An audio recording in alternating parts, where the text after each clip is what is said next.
간멘 에세이 크리스마스 유감.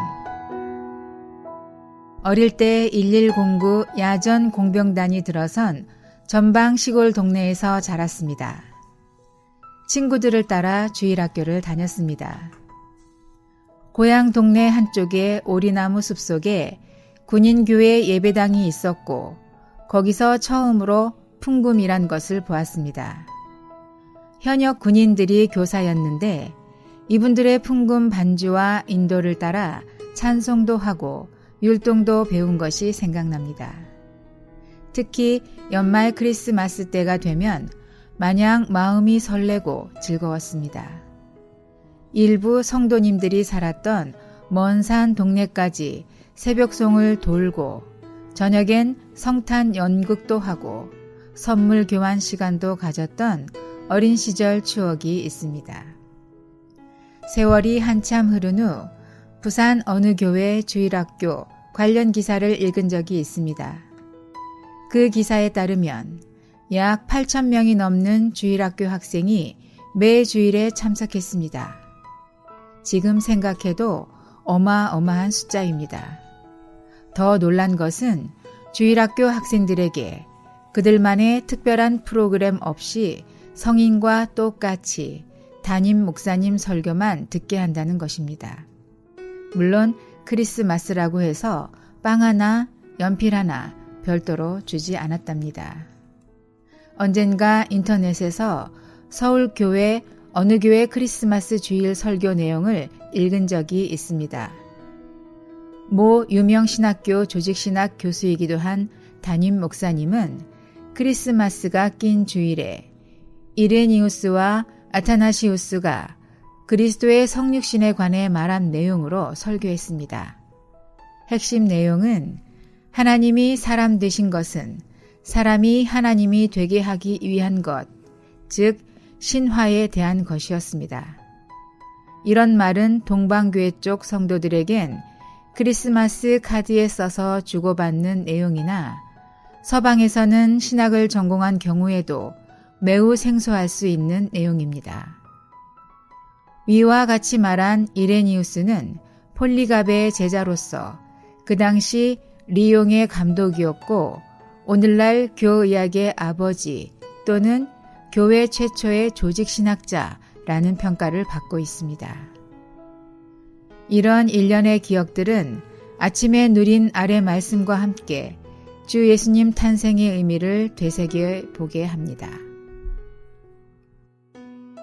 말씀께서 육체가 되시어 우리 가운데 장막을 치시니 은혜와 실제가 충만하였다. 요한복음 1장 14절.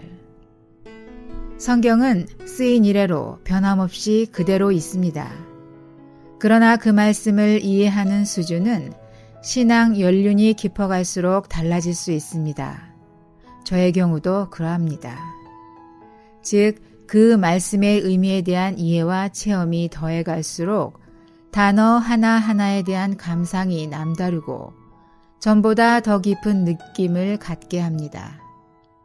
말씀께서 사도 요한은 심오한 진리를 평범한 말로 표현했습니다.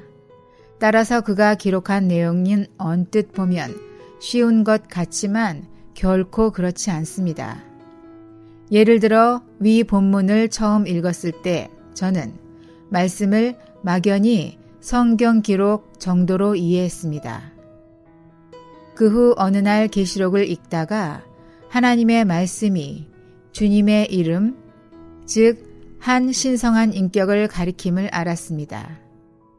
그 결과 말씀은 하나님이셨다 라는 본문이 비로소 제대로 이해가 되었습니다.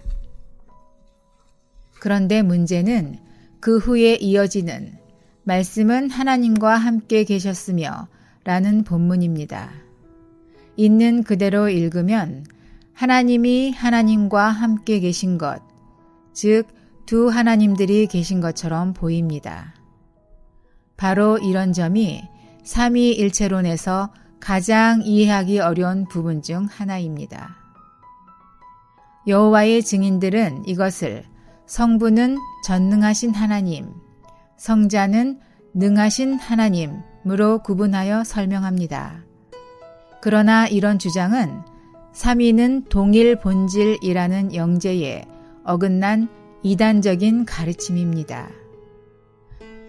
그러나 이런 주장은 삼위는 동일 본질이라는 명제에 어긋난 이단적인 가르침입니다. 저는 이 문제에 대한 해답을 같은 요한복음 내에서 나를 보내신 아버지께서 나와 함께 계신다 라는 말씀과 내가 아버지 안에 있고 아버지께서 내 안에 계신다 라는 말씀에서 찾은 적이 있습니다. 즉, 삼위는 각각이 온전한 하나님이시지만 그러한 구별을 유지하면서 서로 분리는 안 되시는 방식으로 내주하심으로 한 하나님이시라는 것입니다. 이러한 삼위 하나님의 고유한 특징은 다음에서 보듯이 어느 한 위격이 육신을 입으실 때 다른 두 위격도 그 위격 안에서 함께 하시는 방식으로 나타납니다. 이것은 심오하여 인간 이성으로 이해하기가 쉽지 않습니다. 육체가 되시어. 사도 바울은 성육신에 대한 언급에서 하나님께서 그분의 아들을 보내시어 여자에게 나게 하셨다라고 말합니다. 즉, 육체가 되신 분은 성자이시나 이분은 신격의 모든 충만, 즉 성부와 성령도 함께 내주하시는 온전한 삼위의 하나님이십니다.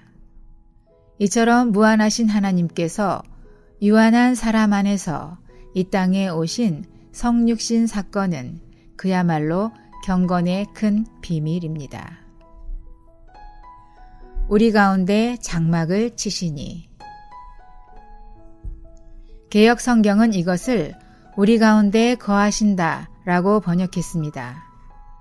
그러나 이 거하신다는 원래 천막의 동사형 스케노로서 장막을 치다 라는 의미입니다. 따라서 영스 리터럴 트랜슬레이션은 이것을 did tabernacle로 번역했습니다. 다행히 개역 성경도 다른 곳에서는 이 단어를 원문대로 보좌에 앉으신 이가 그들 위에 장막을 치시리니 라고 바로 번역했습니다. 즉, 우리 주님은 말 구유에서 갓 태어나신 아기이셨을 때도 온전한 하나님께서 완전한 사람이 되신 분입니다. 또한 그분의 인성, 즉 육체는 이 땅에 사시는 동안에 하나님께서 거주하시는 성막과 성전이셨습니다. 즉 그분 자신이 구약의 성막과 성전의 실제이셨습니다. 따라서 그분 안에 은혜와 실제가 충만하신 것은 너무나 당연했습니다. 이제 이분은 부활하신 후에는 생명 주는 영으로 사람들의 영 안에 들어와 거듭나게 하시고 지금은 우리 안에서 우리의 생명과 한 세 사람의 유일한 인격으로서 살고 계십니다. 또한 우리 역시 성막이신 그분 안으로 들어가 그분을 번제단과 떡상과 등잔대와 금향단과 언약궤와 감추인 만나의 실제로 누릴 수 있습니다. 이처럼 깊고도 비밀한 진리의 영역을 상업성에 오염되거나 종교적인 크리스마스의 이런저런 행사와 분위기가 어찌 대변할 수 있을는지요. 그래서 크리스마스 유감입니다. 경건의 비밀은 참으로 위대합니다. 3일의 하나님께서 세 부분으로 된 사람으로 오시다니요. 아멘.